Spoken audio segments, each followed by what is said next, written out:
I'm Professor Rad, and this is Precalc video 221, Properties of Exponential Functions. So in the last few videos, we've been talking about exponential functions and solving equations that involve exponential expressions. So now let's delve into some deeper properties of them. So way back in the first, I think it may even have been the first video in the Precalc series, we talked about some common functions, and we graphed an example of an exponential function. So I have on the side here an example of y equals 2 to the x. That's an example of an exponential function. And I've created a table of points and just a little mini graph here for us to reference in case we need something to look at. So we're going to have 7 properties that we're going to talk about. And yeah, let's dig in. So these are properties of a to the x. This is where the initial value is 1. This is because if your initial value is something like 5, that's going to stretch the function vertically.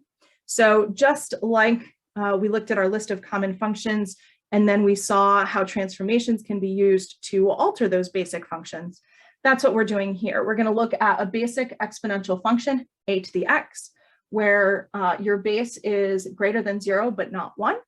And then we'll see how transformations might affect those in a future video. So to start out with, let's talk about the domain and the range. So if I have a number that I raise to a certain power, there's no limit on what the power can be, right? I can raise it to a negative, right? I get a reciprocal. I could raise it to a positive and just get a regular exponential value. And this is especially true because a is greater than 0, right? So I'm not having 0 to the 0 power, for example.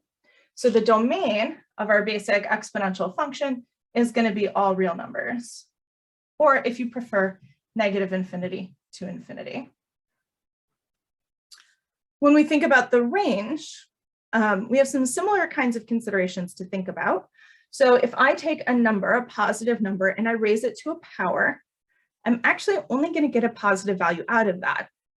For example, when we had 2 to the x, if we raised 2 to the x to a negative power, we still got a positive value of 1/4 because of our reciprocal property for exponents. When I raised it to a positive exponent, I ended up getting a big positive number. And when I raise it to 0, I get 1. So for our range, for possible y values, we're only going to get positive values. We'll never get 0, and we'll never get a negative value. We can see that on this little graph too as well, right? So our function is approaching the x-axis, but not reaching it. So the range of an exponential function is going to be starting at 0 and going to infinity. But we are not including 0 in that. Or if you prefer in set builder notation, you could of course write that as the set of all, let's use y, so that y is greater than 0. All right, so now let's look at some points, the y-intercept, x-intercept. Those are usually some important points for a function. So the y-intercept happens when x is 0. So a to the 0 power, well, anything to the 0 powers other than 0, it's going to give you 1. So the y-intercept of this function will be the point 0, 1. For the x-intercept, we actually don't have one because our y values are always greater than 0. There will never come a time with an exponential function when y is 0. So we don't have an x-intercept. It's kind of strange. All the functions we've looked at so far, a lot of our work has been in finding the x-intercepts, right? Like think of all the work we did factoring polynomials and rational expressions. So it's kind of strange that we now have a function that doesn't have an x-intercept at all. Then we have 2 scenarios that depend on whether your base is a whole number, so or not necessarily a whole number, but a number larger than 1 or a number smaller than 1.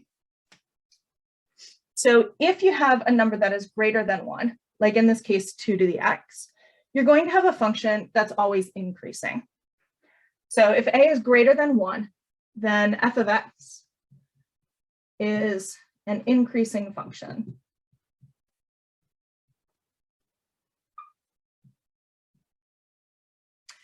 If your base value is less than 1, however, so it's between 0 and 1, then your function will be decreasing. So f of x is a decreasing function.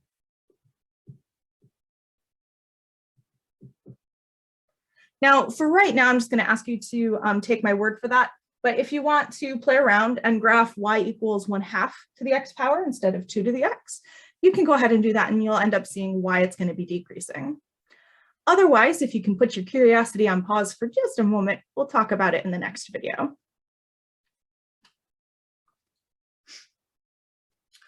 For this next property, we're going to be addressing the asymptote that happens.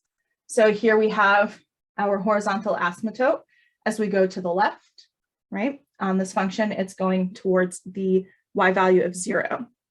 So if a is greater than 1, f of x is going to approach 0 as x goes to the left, or as x goes towards -infinity.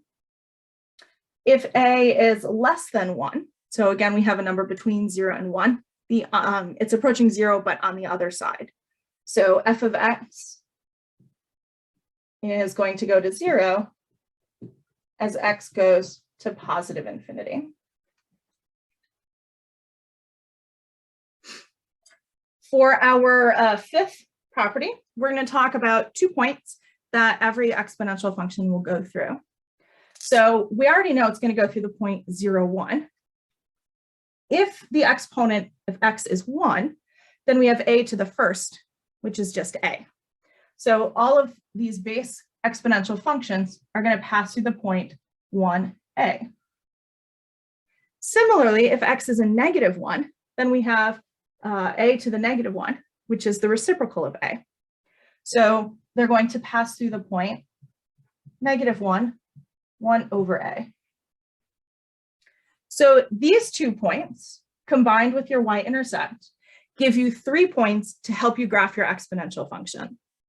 So over here, that's what I could use if I hadn't used a table, what I could use to graph that point. So I have my y-intercept at 0, 1. In this case, my base was 2, so I have 1, 2, and -1, 1 over 2. So again, we're going to see that in the next video with some more details about graphing. Then, like our polynomial functions, exponential functions are smooth and continuous.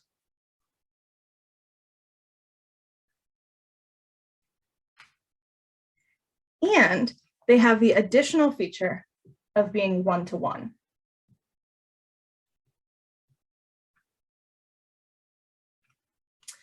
This last part, that our exponential functions are 1-to-1, is actually going to be really important for us because it means that we can find the inverse of an exponential function. What that means is, remember when we were talking about exponential equations and we had something like, I don't know, 3 to the x, and I think in that example it equaled 9, but if we had 3 to the x equal to 7, I said we couldn't do that yet. So in order to free this x from the exponent, we're going to need a way of like undoing the base.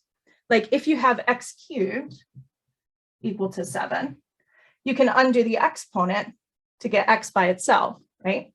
But with an exponential expression, we need a way of undoing the base to get x by itself. So the fact that exponential functions are 1-to-1 means that it has an opposite operation. It means that there will be a way for us to solve things like this. Yes. So that's why properties are important in math. They give us ways to move forward and solve things that we couldn't solve otherwise. But yeah, so those are our 7 properties of exponential functions. In the next video, we're going to be delving deeper into the graphs of exponential functions and maybe seeing how these properties apply there. So I hope you found this video a little bit helpful in identifying properties of exponential functions. And I hope you have a glorious day. Bye for now.